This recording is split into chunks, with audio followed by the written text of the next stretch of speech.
दोस्तों, इन्हें तो आप जानते ही होंगे।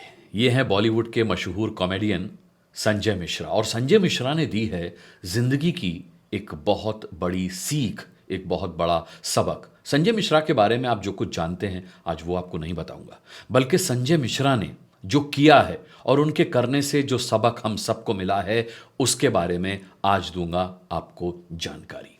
नमस्कार, मैं हूं आपके साथ अनुराग मुस्कान।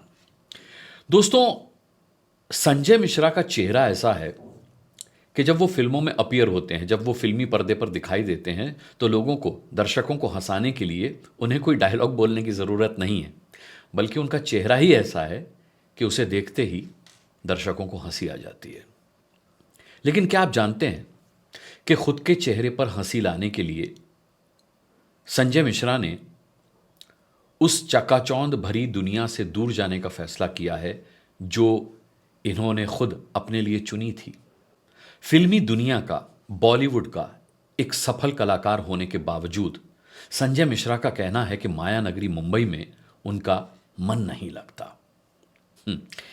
और इसीलिए वो मुंबई से दोस्तों 140 किलोमीटर दूर 2.25 एकड़ जमीन लेकर के अपना फार्म हाउस बनवा रहे हैं। और याद रखिएगा, ये फार्म हाउस कोई आलीशान फार्म हाउस नहीं होगा, बल्कि गांव का एक मामूली घर जैसा होगा। संजय मिश्रा जहां खेती करेंगे, बागबानी करेंगे, गाय और बैल पालेंगे, ट्यूबवेल पर नहाएंगे, और ये सब वो करना शुरू भी कर चुके हैं। ज़मीन पर चटाई बिछाकर वो वहाँ खाना खाते हैं और बिल्कुल वैसा ही सादा और सहज जीवन बिताते हैं जैसे कि एक सामान्य व्यक्ति एक छोटे से गांव में बिताता है। अब ज़रा सोचिए दोस्तों कि एक इंसान जो अपने सपने के पीछे जिंदगी भर भागता है और जब उसका वो सपना उसे मिल जाता है, जब अपने सपने को वो हासिल कर लेता है, जब उसका वो सपना पूरा हो जाता है, तो उसे लगता है कि अरे, ये तो वो है ही नहीं जो मुझे चाहिए था। बल्कि उसे लगता है कि मेरी मंजिल तो कुछ और है, मुझे जाना कहीं और था। मुझे वो गीत याद आ गया, सपनों से भरे नैना,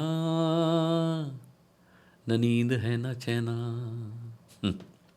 अपनी तमाम फिल्मों में बोले गए डायलॉग्स में से संजय मिश्रा का केवल एक ही डायलॉग उनके अपने काम आया। Don't do. क्या हुआ? Just chill. जी हाँ, ये डायलॉग।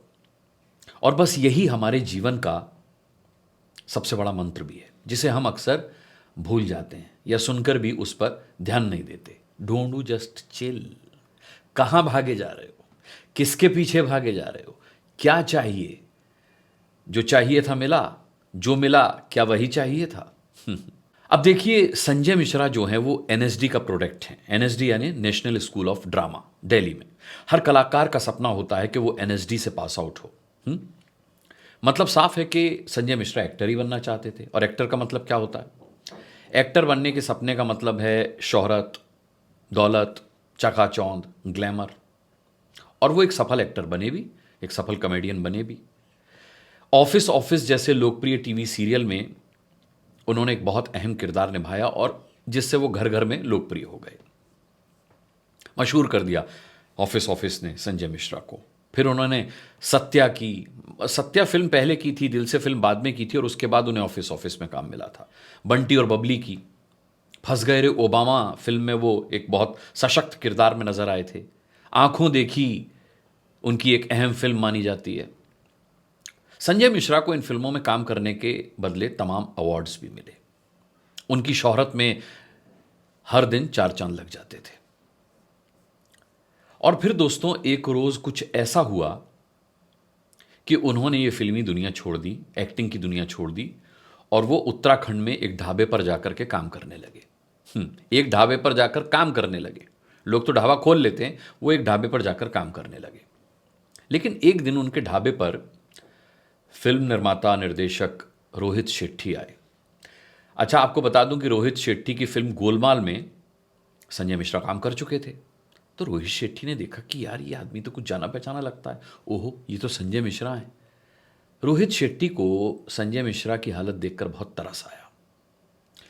रोहित शेट्टी उस वक्त all the best film plan कर रहे थे और ऑल द बेस्ट उन्होंने वहीं पर संजय मिश्रा को ऑफर की। संजय मिश्रा ने नानुकुर भी की, लेकिन रोहित शेट्टी सफल हो गए वापस संजय मिश्रा को फिल्मों में लाने में, फिल्मी दुनिया में उनकी वापसी कराने में। संजय मिश्रा के नाम कई लाजवाब फिल्में उसके बाद भी जुड़ी, जिन फिल्मों में उन्होंने बेमिसाल काम भी किया। लेकिन इसके बावजूद भी दोस्तों संजय मिश्रा को हर पल यह लगता रहा कि उनके जीवन में कोई कमी सी है। ये दौलत, शौहरत, नेम, फेम, ये जो उन्हें मिल रहा है वो तो उन्हें चाहिए ही नहीं था। मुंबई जो माया नगरी है, सपनों का शहर है, जहां आकर संजय मिश्रा का भी सपना साकार हुआ, उन्हें बाद में लगा कि ये तो उनका सपना था ही नहीं।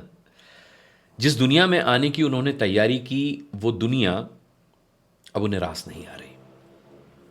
जिस मुंबई में बसने का उन्होंने सपना देखा था कभी, उस मुंबई में अब उनका मन नहीं लग रहा। और नतीजा यह है दोस्तों कि अब वो बेहद साधारण से किसान का जीवन जिएंगे, बल्कि जी भी रहे हैं। दोस्तों संजय मिश्रा की कहानी मैंने आपको इसलिए सुनाई क्योंकि संजय मिश्रा वो पहले व्यक्ति नहीं है जो पहले चकाचौंध भरी दुनिया के पीछे भागा, और जब वो दुनिया उसे हासिल हो गई तो उसे लगा कि ये चकाचौंध तो उसे चाहिए ही नहीं थी। आपको ऐसे बहुत से नाम और उदाहरण मिल जाएंगे दोस्तों, और ऐसी कहानियां सुनकर लगता है कि हम सब आखिर किस चीज के पीछे भाग रहे हैं, किस चीज के पीछे दौड़ रहे हैं। क्या हमें यही चाहिए था जो इतना दौड़ने के बाद हमें हासिल हुआ?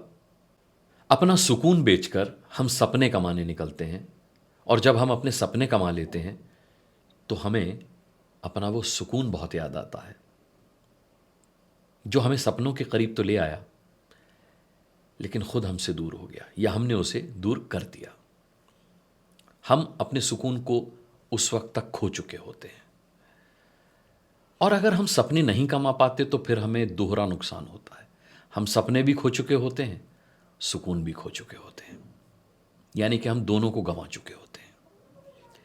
मैंने लोगों को अपने गांव का गोबर से लेपा हुआ घर छोड़कर बड़े शहरों में आकर बंगले बनाते देखा है, और फिर मैंने यह भी देखा है कि लोगों ने अपने बंगले के एक कमरे को गोबर से लीप लिया, और वही कमरा उनके घर का सबसे सुकून और शांति देने वाला कमरा बन जाता है। वही कमरा उनका स्टेटस सिंबल बन जाता है। बाहर से लोग आते तो कहते भाई साहब वो कमरा दिखाइए ना अपना, जो आपने गांव की तरह बनाया है। दोस्तों उस इंसान का गांव और वो इंसान दोनों उस बंगले के उस छोटे से कमरे में कहीं खो जाते हैं। दोस्तों हम कुछ बड़ा करने के लिए अपने छोटे शहर को छोड़कर बड़े शहर की तरफ भागते हैं, लेकिन ऐसा करके हम अपने छोटे शहर को या अपने गांव को और भी छोटा कर देते हैं, और बड़े शहर में आकर खुद भी छोटे से हो जाते हैं। क्योंकि अक्सर बड़े शहर में सब कुछ हासिल करने के बाद भी हमें लगता है कि ये तो वो है ही नहीं जो हमें हासिल करना था या जो हमें चाहिए था। हमें उस बड़े शहर में भी अपना छोटा शहर, अपना छोटा गांव बहुत याद आता है। इसीलिए तो लोग बंगले में एक कमरे को गांव जैसा बनवाते हैं, गोबर से लिपवाते हैं, वही चीज़ें रखते हैं, खाट रखते हैं, हुक्का रखते हैं, चारपाई रखते हैं। क्यों करते हैं ऐसा? वो क्योंकि उन्हें अपना गांव, अपना छोटा शहर याद आता है। तो दोस्तों अगर आप भी किसी अनजान शय के पीछे भाग रहे हैं ना, तो एक minute, don't do, just chill. एक सेकंड के लिए रुकिए और ज़रा सोचिए कि क्या आपको सच में वही चाहिए जिसके पीछे आप भाग रहे हैं। क्योंकि आप भाग तो रहे हैं, लेकिन ये एक ऐसी दौड़ है दोस्तों, ये एक ऐसी सरपट रेस है दोस्तों, जिसमें एक मुकाम पर पहुंच करके लगता है कि आगे जाना बेकार है, लेकिन उस मुकाम से पीछे लौटने का भी कोई रास्ता नहीं बचता।